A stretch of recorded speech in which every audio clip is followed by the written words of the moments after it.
Tahimik ngayon ang Calao, no, mga kababayan. Ayan, diretso tayo sa Del Pilar Street. Ito na, maraming mga vandalism. Kailangan talaga ito, no, maganda pinturahan itong mga sidewalk. Ayan, dito naman sa Plaza Raha Sulaiman. Pagkatapos itong bumbahin ng tubig, malinis na. Liwalas na yung amoy.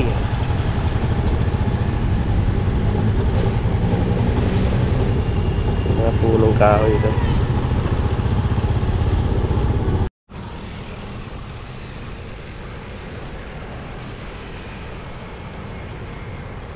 Good morning. Ayan, panibago update na naman tayo dito sa Maynila. So, pasadahan natin itong Malate, no? Dito tayo dadaan sa Calao. Kasulukuyan natin, binabaybay natin itong papuntang Lagos Nilad. Ito na, dadaanan na natin itong Manila City Hall. Sa kanan naman, ito yung papasok ng Intramuros.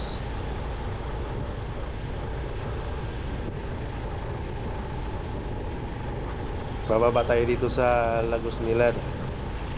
Maganda na yung kalsada dito, no? Dati ano to rito? Malubak. Tapos laging basa.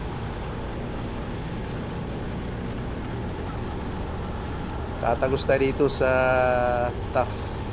Dito sa may LRT1.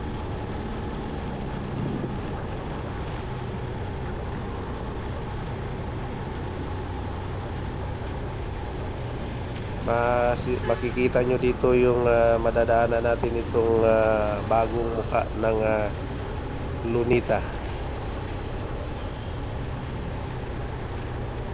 Ayan, open na siya, no, mga kababayan. At wala na yung mapa ng Pilipinas. Binago na po yung design dito. Nagkaroon po ng renovation dito sa loob ng Lunita Park.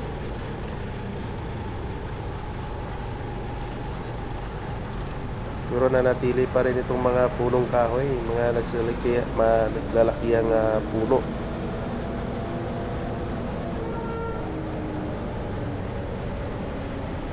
Kanan tayo dito sa Calao Avenue.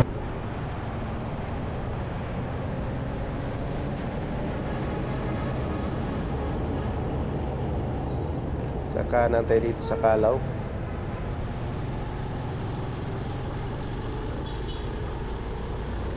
Mukhang tahimik dito ngayon sa Calao, no, mga kababayan.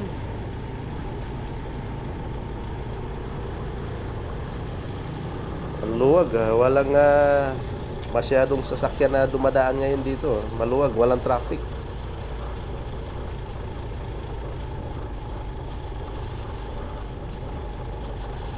Wala ng mga vendors.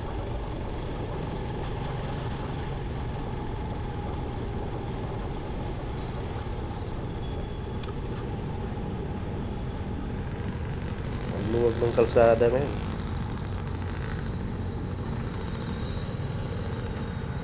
Sira yung traffic light. So makikiramdam na lang tayo. Dandaan tayong tatawid.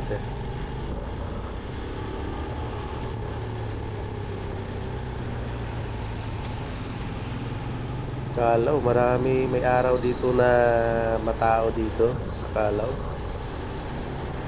Ngayon tahimik.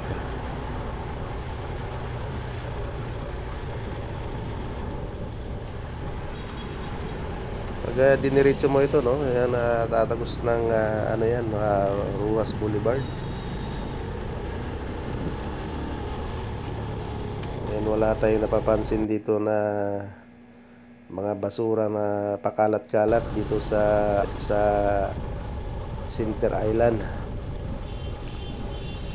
Ayan, kakanan tayo dito papasok tayo dito sa Del Pilar Street.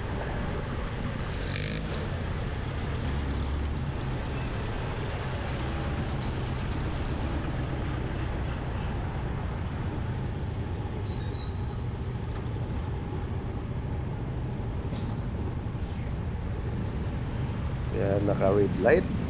Ito po yung corner UN Avenue.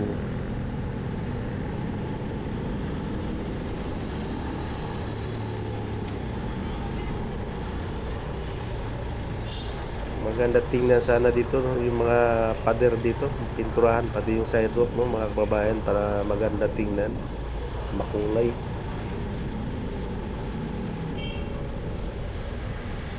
Para maliwanag tingnan, no, pag may pintura.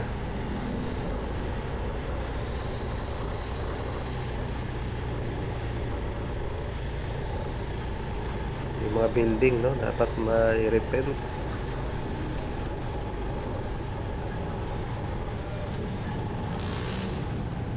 Ito naman yung Padre Paura Street, ito, corner mismo ng Del Pilar.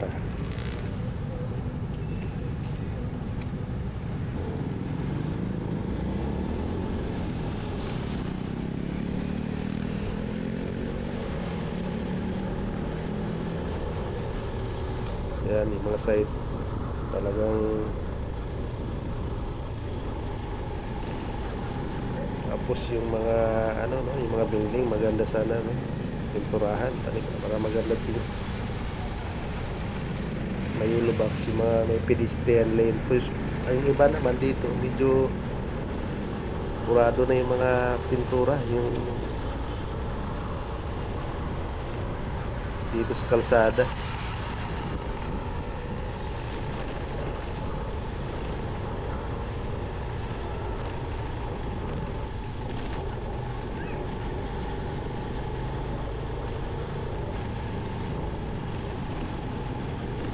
Yung mga pader dito, dilim, kailangan ganda.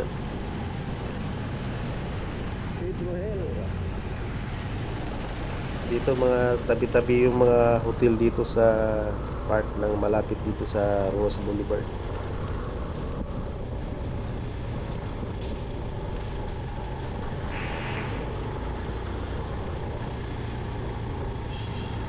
Malalaki yung mga punong kahoy dito sa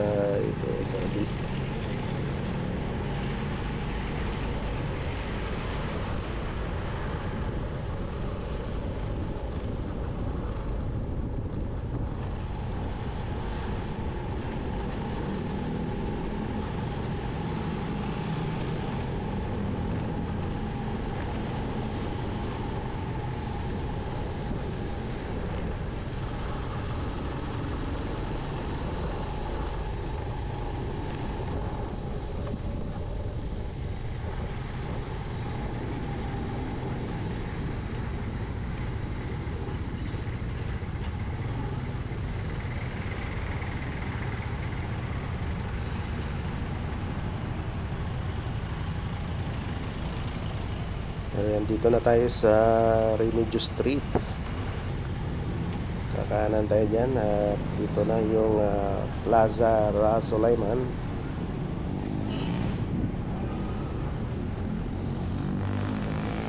Ayan na, maliwalas na, no? Ito ay binumbahan ng tubig mga nakaraang araw dahil hindi na kaya-aya yung amoy itong park ng Plaza Rasulaiman. Ngayon maliwalas na yung amoy, no, mga kababayan. Ayan, no, malinis na yung itsura nito. Itong mga puno, no, mga nakakatulong ito sa lilim. Yan po yung Aristocrat Restaurant. Ito naman sa left side, pag didiretsuhin mo yung papuntang San Andres. Iikot tayo dito mga kababayan para makita nyo yung sa harap, yung sa may Roas Boulevard. May vendors dito sa kanto. Dito bumibili yung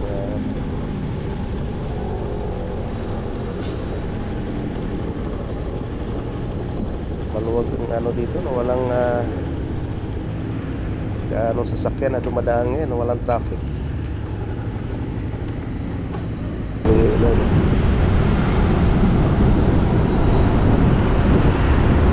Karoon dito ng flashing mga nakarang araw, eh. Binumbahan ito ng tubig.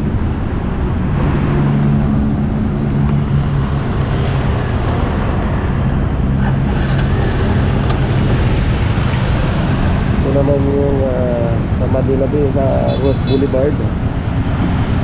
Ayan po yung canyon.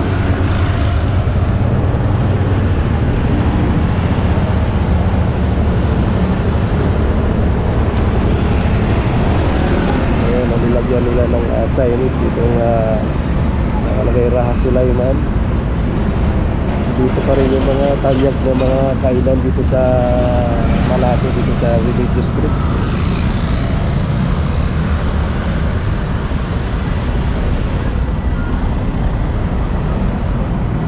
Nabungi na itong signage dito sa gitna ng fountain, Kapyasan.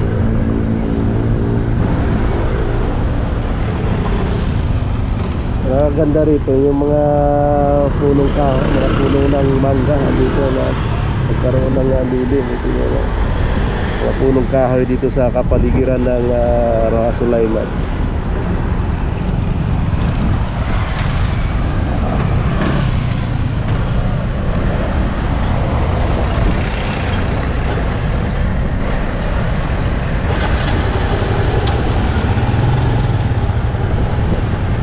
Ito yung PDO.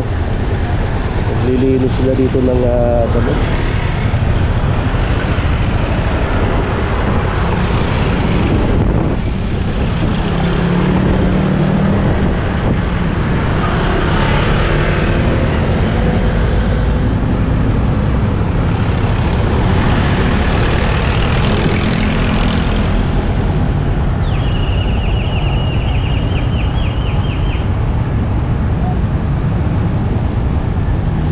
Landscape, karoon ng painting, may mga painting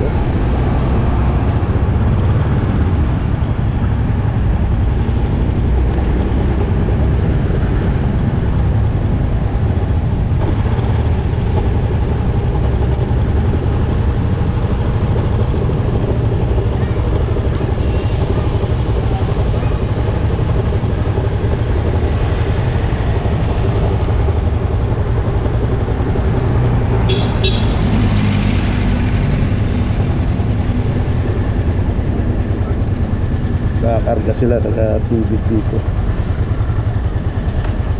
Kaya saan kayo magpa-flashing ngayon? Flashing? Sirkay.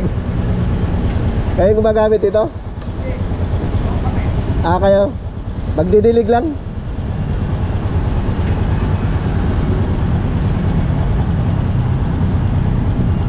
Sila yung nakatuka dito sa Ross Boulevard. Kayo no? Nakatuka sa Ross Boulevard.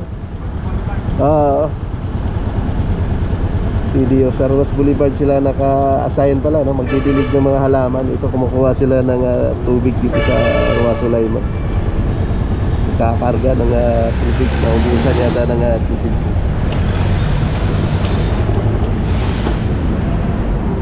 Maganda rito yung lilim ng mga punong kahoy.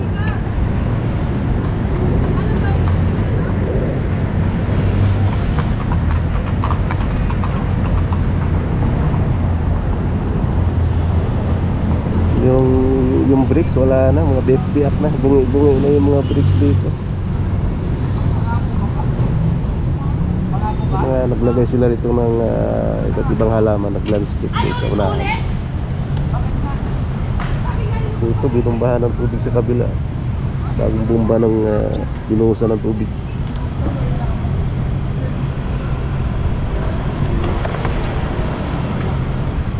Malapit lang ito sa simbahan ng Malate. Yan po yun, no? Sa harap design na simbahan ito.